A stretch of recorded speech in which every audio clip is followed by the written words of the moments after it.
I have a confession to make. I slept with my therapist. I am a 21-year-old female and I slept with my therapist who is a 31-year-old male. It was not planned. We had run into each other at the store and decided to have coffee to talk. We got to talking and he then asked if I would like to meet his dog. So we got to his place and after I had played with his dog we were just talking stories, but he was very affectionate and touchy. I didn't mind, as I am an affectionate person as well. We lay down and the next thing I know, we're making out, which of course, leads to us having sex. After it was all over we were cuddling and he mentioned that what we did was illegal and asked me to keep it a secret. Yes, I'm smart enough not to follow someone over a dog, but I thought I could trust him because I knew him and would confide in him. As a black woman, I know exactly what I'm doing when I call you something like sugar or baby. It always made me feel safe as a kid to hear it from my grandmothers. When I saw a meme one time mention that it makes other people feel safe too, I felt like I had a moral responsibility to contribute. I don't know if other black girls think this way, or if they just do it naturally because that's the culture lol, but I do it specifically because, in this small way I can help a stranger feel nice. I don't do it because I'm trying to flirt, or trying to talk down to you. I want you to feel like I will protect you, even if I can't or you don't need it lol. I literally have the best friend in the world, and I can't stop crying about it. It's 5 a.m. here and I got back home from the party of my life 2 hours ago. I haven't stopped crying. I am a 25-year-old female and share an apartment with my best friend Eve, who is a 28-year-old female. We've been living together ever since I went to college. She's already a very talented and successful lawyer and she has a great career ahead of her. She's absolutely brilliant, kind-hearted, a party animal, and makes great money, while I only work as a waitress to pay for my education. She's super generous and always pays for my meals when we go out to eat, even though I hate it when she does this, but she says that she owes me because I saved her life. We met when she was suicidal. She wishes she could do more. Our bond is unbreakable. 2 years ago I became pregnant, but the father didn't want anything to do with the baby. I didn't want to get an abortion, so I thought about dropping out of college and taking care of my child, Bianca. Eve pushed me to keep going, and I did. Ever since Bianca was born, Eve has been an absolute angel. She's the best aunt and godmother ever. Tonight there was this huge party. I told Eve to have fun, but that I'd stay home to watch Bianca. Eve refuses. She told me to go and she'd watch Bianca. I did not want to, but she wouldn't take no for an answer. So I went. And I had the time of my life.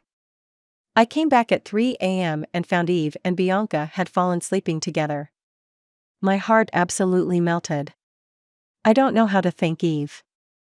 I love her so much and I feel so bad for not being able to pay her back for everything she has done. Eve is my soulmate. Eve never wanted kids, and yet treats mine as her own. She's an atheist, and yet gladly accepted to be Bianca's godmother. This woman deserves the world. Is this the worst job ever? We had to dance like a chicken if we did not hit our sales goal, and do push-ups if we missed one phone call. A few years ago, I took a marketing position in a UK-based company. After a brief training, I realized that I had to carry a wooden sign in a supermarket every day, and stand there and promote various products. There was no specific time schedule. I could stay there as long as I wanted so long as I reached my sales goals. At the end of the day, we would all gather at the company's offices. Our manager would step in while the speakers played the song Pretty Green Eyes at maximum volume, and then the show would begin. We would ring a bell and have a cheery round of applause for everyone who reached their goals. But what about those who had almost reached them? We would form a circle and that person would stand in the middle and act like a chicken, because apparently they chickened out instead of hitting their targets. Oh, and if anyone's phone rang in the middle of this show, they'd immediately have to do 10 push-ups. Takeaway: while totally unconventional, this was a company's misguided effort to evaluate and motivate employees. Even if it's well-intentioned, there are better ways. When you want to assess employee performance, start with the goals that you've set. Make sure they are challenging, but also realistic. And to motivate your staff, emphasize the positives and work together on areas of improvement. Causing fear, or even embarrassment or humiliation, will have the opposite effect. My coworkers think that I am a Russian spy. When I was working at an embassy, I had a colleague who was convinced I was a Russian spy. We sat across from each other, so I would often catch her looking at me from behind her laptop screen. She also wouldn't let me touch the mail or go into specific areas of the embassy. She wouldn't even accept food from me.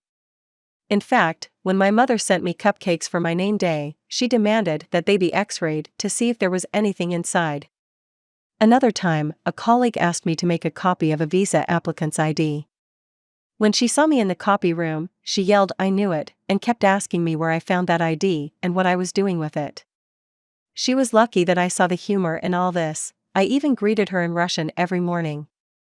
Takeaway: you don't necessarily want or need to create a buddy culture in the workplace, but you certainly don't want to have a hostile environment. Employees should feel safe and happy at work. In fact, having friends at work boosts employee engagement, whereas toxic employees hurt morale and productivity. Keep an eye out for unprofessional behaviors and set up strict policies to prevent serious cases, e.g., harassment or violence, from occurring. Is this the worst job ever? I was tricked into laundering money. In my very first day job, I was hired as a PA to the CEO of a medical company. I had just completed my graduate degree in communications and was thrilled to find a job in what I thought looked like a really decent company. I was also told that I would take on marketing tasks. I couldn't wait to dive in. I started off working 6 hours per day for the minimum wage, but that was okay, because I was going to be full-time in a couple of months and get a raise. Or so I thought. I never got a raise and I hardly did any marketing tasks. However, I did end up with a proper working bench, illegally boxing and shipping drugs to patients with long-term diseases. I found out later on that company was actually laundering money for a big pharmaceutical. Takeaway: while this particular company seemed to know exactly what they were doing, make sure that you're not getting into legal trouble out of ignorance. Consult a lawyer or hire an HR professional with expertise in labor legislation to ensure that your employment contracts and your company policies comply with local laws. When the breakup is not smooth. I was working at a private school and, right before summer break, I informed the owner that I didn't want to renew my contract in September when school would be back in session. The owner was quite bitter seeing me leave, but I reassured her that I'd prepared detailed manuals for all my job duties and I'd clear up all school folders before my last day. And I did so. I also told her that she could contact me when the school opened again in case my replacement had any questions. I had no idea I would soon regret that. In September, as I expected, the owner of the school indeed called me with some questions. I had already organized everything so well that the questions were unnecessary, but I kindly replied to let her know where she could find the files she was looking for. But then the phone calls became more and more frequent. She would call me every day for the tiniest detail, and she would email me very long lists of questions she had.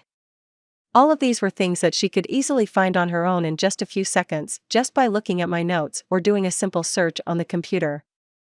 One day, I didn't pick up the phone, because I was at my new job, and she sent me a blunt text message: "Why don't you answer?" That's when I realized I should probably stop being so kind.